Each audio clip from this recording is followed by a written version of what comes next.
আসসালামু আলাইকুম। কেমন আছো তোমরা? আশা করি ভালো আছো।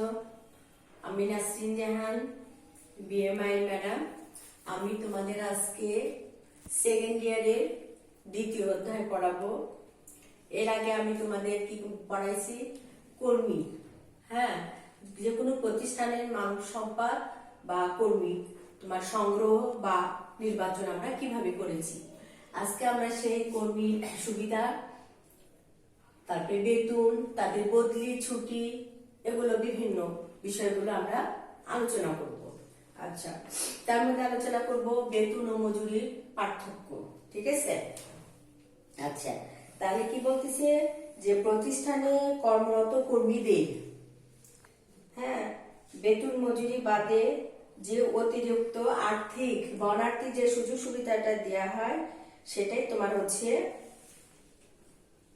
মজুরি। ঠিক আছে? সেটাই তোমার হচ্ছে মজুরি।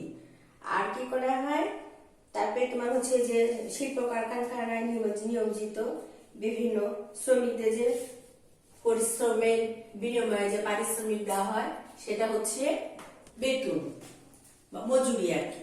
ঠিক আছে? আচ্ছা, তারপরে কি বলছি যে আমরা শ্রমের বিনিময়ে পারিশ্রমিক অনুযায়ী তোমাদেরকে বেতন বা মজুরি আমরা দিয়ে থাকি। ঠিক আছে? আচ্ছা, তারপরে ছুটিটা বা বদলিটা আমরা কখন করি? বদলিটা হচ্ছে যে তোমার যে তুমি যে পদোন্নতি পাইলা, তোমার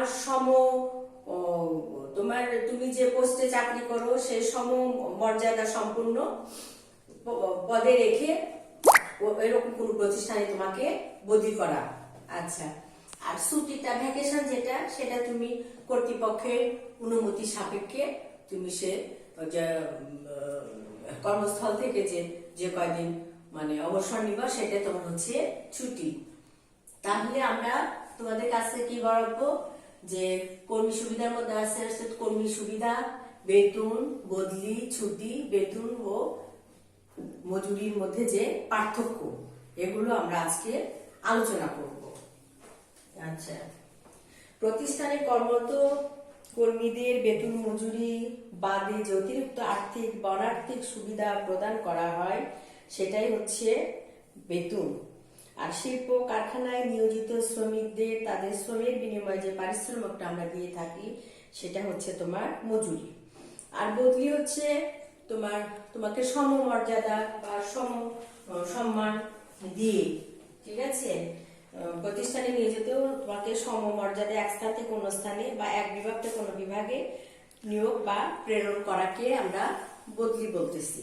আচ্ছা, আর ছুটি বা ভ্যাকেশন কর্তৃপক্ষের অনুমতি নিয়ে কর্মস্থলে অনুপস্থিত থাকাকে ছুটি বলে। ছুটি ভোগ করা কর্মীর জন্য কোনো অধিকারও নয়, আবার অনিয়মও নয়। আচ্ছা, এখন আমি তোমাদেরকে পড়াবো হচ্ছে যে বেতন ও মজুরির মধ্যে মূলত আসলে পার্থক্যটা কি। ঠিক আছে? বেতন আর মজুরির মধ্যে মূলত পার্থক্যটা কি? আচ্ছা, বেতন হচ্ছে যে সকল কর্মচারীদের কার্য সরাসরি পরিমাপ করা যায় না। যে সকল কর্মচারীদের কার্য সরাসরি পরিমাপ করা যায় না তাদের পারিশ্রমিক বেতন নামে সেটা পরিচিত। আর যে সকল কর্মচারীদের কার্য সরাসরি পরিমাপ করা যায় তাদের কি করা হয়? পারিশ্রমিক মজুরি বলা হয়। তাহলে একটা হচ্ছে পারিশ্রমিক বেতন আর একটা হচ্ছে পারিশ্রমিক মজুরি। উৎপাদনের সাথে সেটা জড়িত। ঠিক আছে? এই বেতন বা মজুরিটা তোমার সরাসরি উৎপাদনের সাথে জড়িত। আচ্ছা, বেতনভুক্ত কর্মীরা উৎপাদনের সাথে পরোক্ষভাবে জড়িত, আর মজুরিভুক্ত কর্মীরা উৎপাদনের সাথে প্রত্যক্ষভাবে জড়িত। স্তর: বেতনভুক্ত কর্মচারীরা মধ্য ও উচ্চ স্তরে, আর মজুরিভুক্ত কর্মীরা হচ্ছে নিম্ন স্তরে। পারিশ্রমিক প্রদান: বেতন সাধারণত মাসিক ভিত্তিতে প্রদান করা হয়, আর মজুরি সাধারণত ঘন্টা, দিন, সাপ্তাহিক ভিত্তিতে প্রদান করা হয়। আর ধরন হচ্ছে উচ্চ মধ্যস্তরের কর্মচারীদেরকে আর নিম্ন স্তরের কর্মচারীদেরকে। এটাই হচ্ছে মজুরি। বেতন ও মজুরির মধ্যে পার্থক্য। তাহলে বেতন আর মজুরির মধ্যে আমরা কি পার্থক্য পাইলাম? বেতন আর মজুরির মধ্যে পার্থক্য হচ্ছে সংজ্ঞাগত। মানে বেতনটা হচ্ছে যে পুরা মাস শেষ হওয়ার পরে তোমাকে যে আমরা পারিশ্রমিকটা দিচ্ছি সেটা হচ্ছে বেতন। আর হচ্ছে মজুরি তোমার হচ্ছে যে ঘন্টাও হতে পারে, দিনব্যাপী হতে পারে, বা হচ্ছে সাপ্তাহিক ভাবে চুক্তির মাধ্যমে তোমাকে যেটা পারিশ্রমিক তোমাকে দিচ্ছি আমরা সেটা হচ্ছে মজুরি। আচ্ছা, আর হচ্ছে যে কার্যের পরিমাপ করা যায়, উৎপাদনের সাথে এটা জড়িত। এটা হচ্ছে যে পরিমাপ করা যায়, আর মজুরি ক্ষেত্রে পরিমাপ করা যায় না। আচ্ছা, স্তর। একটা হচ্ছে পরোক্ষ স্তর, প্রত্যক্ষ স্তর। পরোক্ষ হচ্ছে যে স্তরটা হচ্ছে যে বেতনটা সাধারণত উচ্চ আর মধ্যবিত্ত স্তরকে আমরা ভাগ করে থাকি। আর হচ্ছে যে মজুরিটা সাধারণত নিম্ন স্তরের শ্রমিকদের ক্ষেত্রে ওটা বলা হয়ে থাকে আর কি। আর ওই ধরনটা হচ্ছে একটা উচ্চ স্তর, মধ্যস্তর, আর হচ্ছে যে নিম্ন স্তর। তাহলে বেতন ও মজুরির পার্থক্যটা আমরা কিভাবে পাইলাম? একটা হচ্ছে উৎপাদনের সাথে জড়িত স্তর ভিত্তিক পারিশ্রমিক অনুযায়ী প্রদান, আর এটার একটা ধরন আছে। আচ্ছা, এরপরে আমরা তোমাদেরকে পড়াবো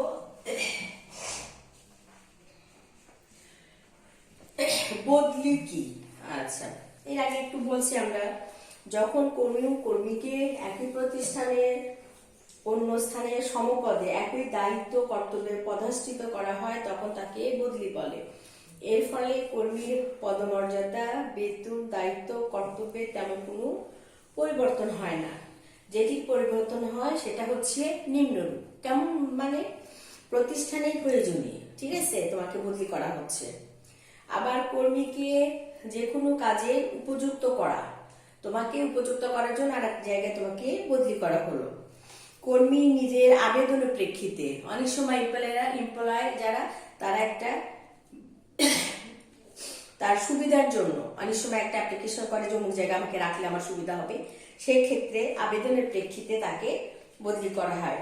আবার ঊর্ধ্বতন কর্মকর্তাদের সাথে মতের অমিলের কারণেও করা হয়, ঠিক আছে। আবার কর্মীদের বিভিন্ন পরিস্থিতি ও পরিবেশের সাথে তাল মিলিয়ে চলার অভিজ্ঞতা অর্জনের প্রয়োজনে, আচ্ছা, কর্মীদের বহুমুখী বিষয়ে পারদর্শী করার জন্য কিন্তু বদলি করা হয়ে থাকে। অর্থাৎ একই প্রতিষ্ঠানে সমমর্যাদার অন্য কোনো পদে কর্মীকে স্থানান্তর করার নামই হচ্ছে বদলি।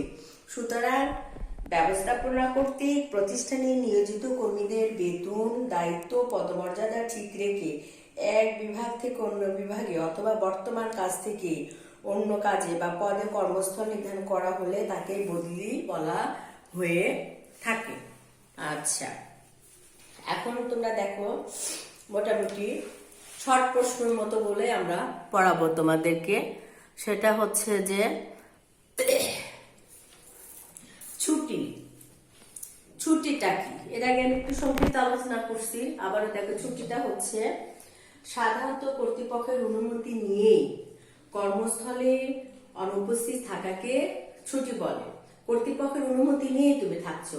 প্রতিষ্ঠানে নিয়োজিত কর্মী যদি কোনো কার্য দিবসে ব্যবস্থাপনার অনুমতি নিয়ে অনুপস্থিত থাকে তখন তাকে ছুটি বলে। ছুটি ভোগ করা কর্মীর জন্য কোনো অধিকারও নয়, আবার অনিয়মও নয়।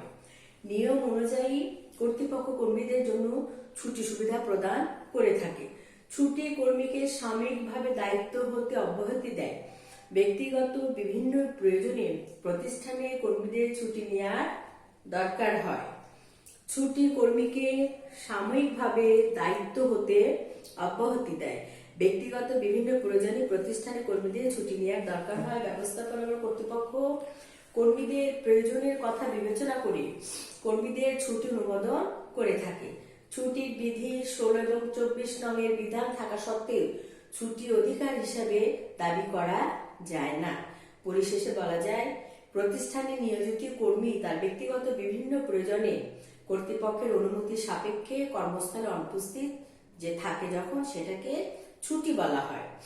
আচ্ছা, কাকে বলা হয়? যখন তুমি কর্তৃপক্ষের অনুমতি সাপেক্ষে কর্মস্থলে অনুপস্থিত থাকছো, ঠিক আছে।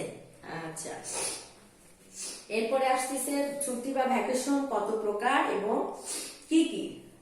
সাধারণত ছুটিকে অনেক ভাগে ভাগ ভাগ করা যায়, তবে শিল্প কারখানায় বা চাকরিজীবীরা যে সকল ছুটি ভোগ করে থাকেন তাকে 5 ভাগে ভাগ করা যায়। একটা হচ্ছে সাপ্তাহিক ছুটি, উইকলি হলিডে, তারপরে ক্যাজুয়াল লিভ, নৈমিত্তিক ছুটি, হ্যাঁ, তারপরে পিরাসিক মানে অসুস্থ অবস্থায় সিক লিভ, বাৎসরিক ছুটি যেটা অ্যানুয়াল লিভ, আর উৎসব ছুটি। তাহলে আমরা কয়টা ছুটি পাই? বছরে 5টা ছুটি পাচ্ছি। একটা হচ্ছে সাপ্তাহিক, নৈমিত্তিক, পিরা, বাৎসরিক আর উৎসব ছুটি। মানে weekly holiday, casual leave, sick leave, annual leave, festival holiday. আচ্ছা, তারপরে সেই চাকরির ক্ষেত্রে আবার আসতেছে প্রভিডেন্ট ফান্ড। প্রভিডেন্ট ফান্ডটা কি? আচ্ছা, সাধারণত কর্মচারীদের জরুরি আর্থিক চাহিদা মেটানো বা অবসরকালীন সময়ে আর্থিক সচ্ছলতা বিধানের জন্য সরকারি ও বেসরকারি প্রতিষ্ঠানে যে ফান্ডের ব্যবস্থা রাখা হয় তাকে প্রভিডেন্ট ফান্ড বলে। অর্থাৎ কোনো কর্মচারী চাকরিকালীন সময়ে হঠাৎ অসুস্থ হয়ে গেলে তাকে প্রভিডেন্ট ফান্ড থেকে জরুরি চিকিৎসার প্রয়োজনে ঋণ প্রদান করে থাকে, অথবা ছেলে মেয়েদের বিবাহ শাদীতে বেশি টাকার প্রয়োজন হলে প্রভিডেন্ট ফান্ড থেকে টাকা উত্তোলন করতে পারে। অবসরকালীন সময়ে কর্মচারী বাড়িঘর করার জন্য অথবা আর্থিক সচ্ছলতার জন্য প্রভিডেন্ট ফান্ড গুরুত্বপূর্ণ ভূমিকা পালন করে থাকে। তাহলে কি বলতেছে যে তোমার প্রভিডেন্ট ফান্ডটা হচ্ছে যে চাকরিকালীন সময়ও আমরা তার সুযোগ মানে সুবিধা ভোগ করে থাকি, আবার চাকরি থেকে অবসর পাওয়ার পরও আমরা সেখানে সুযোগ সুবিধা সেখান থেকে নিয়ে থাকি। আচ্ছা, তারপর হচ্ছে পেনশন। পেনশনটা কি? পেনশনটা সাধারণত হচ্ছে যে চাকরির নির্দিষ্ট মেয়াদ উত্তীর্ণ হওয়ার পর কোনো সরকারি বেসরকারি কর্মকর্তা বা কর্মচারী অবসরে গেলে চাকরির বিধি অনুযায়ী এই কর্মীকে প্রতি মাসে নির্দিষ্ট হারে যে আর্থিক সুবিধা প্রদান করা হয় তাকে পেনশন বলে। পেনশন এককালীন বা মাসিক ভাবেও তোলা যায়। পেনশনটা অনেক সময় একবারেও তোলা যায়, আবার হচ্ছে মাসিক ভাবেও তোলা যায়। ঠিক আছে? আচ্ছা, গ্র্যাচুইটি কি? সাধারণত একজন কর্মকর্তা বা কর্মচারী চাকরি হতে অবসর গ্রহণকালে সে যত বছর চাকরিতে নিয়োজিত ছিল তত মাসের মূল বেতনের সমপরিমাণ অর্থই হলো গ্র্যাচুইটি। তাহলে গ্র্যাচুইটিটা কি হচ্ছে? সে যত বছর চাকরিতে নিয়োজিত ছিল তত মাসের মূল বেতনের সমপরিমাণ অর্থই হচ্ছে গ্র্যাচুইটি। এটি প্রাপ্তির মাধ্যমে কর্মীরা আর্থিকভাবে লাভবান হয়। আইনে গ্র্যাচুইটি অর্থ হলো কোন শ্রমিকের প্রতি পূর্ণ বছর চাকরি অথবা 6 মাসের অধিক সময় চাকরির জন্য তার সর্বশেষ প্রাপ্ত মজুরি বা বেতন হারের ন্যূনতম 30 দিনের মজুরি বা বেতন, যা উক্ত শ্রমিকের চাকরির অবসানে প্রদেয়। শ্রমিকের বিভিন্নভাবে চাকরির অবসানজনিত কারণে মালিক কর্তৃক প্রদেয় মজুরি বা ভাতা অতিরিক্ত হবে। আচ্ছা, একটা ভ্রমণ ভাতা পায়, বিশেষ করে সরকারি চাকরিজীবীরাই বেশি পায়, আবার বড় বড় কোম্পানিগুলো দিয়ে থাকে। সাধারণত ভ্রমণের জন্য যে ভাতা প্রদানের রসিদ তাই হলো ভ্রমণ ভাতা বিল। প্রতিষ্ঠানের প্রয়োজনে যখন কোনো কর্মকর্তা কর্মচারী অন্য জেলায় অবস্থিত অন্য শাখায় নির্দিষ্ট কোনো কাজ নিয়ে ভ্রমণ করে থাকে, তখন ভ্রমণের যাতায়াত খরচ, থাকা ও খাওয়ার যাবতীয় খরচযুক্ত প্রতিষ্ঠান বহন করে থাকে।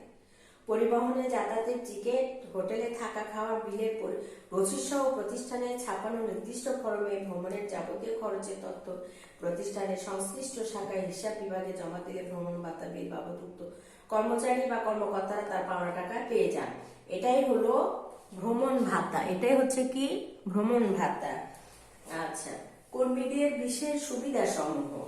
আচ্ছা, বিশেষ সুবিধাগুলো কি হচ্ছে? সাধারণ চাকরি বিধি অনুযায়ী কর্মকর্তা ও কর্মচারীরা যে সকল সুবিধা পাওয়ার কথা সে সকল সুবিধা ছাড়া অন্যান্য যে সকল সুযোগ সুবিধা তা হলো কর্মীদের বিশেষ সুবিধা।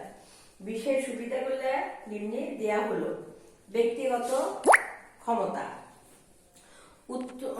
ক্যান্টিন সুবিধা, তারপরে পিকনিক বা ভ্রমণের ব্যবস্থা, উত্তম ব্যবহার, ভালো কাজের প্রশংসা, সৃজনশীল কাজে উৎসাহ দান, তারপরে মালিকানায় অংশগ্রহণ, ওভারটাইমিং, রেশন সুবিধা ইত্যাদি।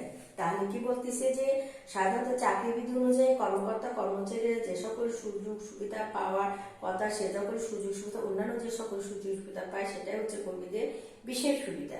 সেটা হচ্ছে ব্যক্তিগত ক্ষমতা থেকে প্রতিষ্ঠান প্রধান তাদেরকে সহযোগিতা করতে পারে, তাদের ক্যান্টিন সুবিধা হতে পারে। যাই হোক, আজকে আমি আমার ক্লাস এখানে শেষ করলাম। আগামীতে আবার দেখা হবে ইনশাআল্লাহ। আল্লাহ হাফিজ।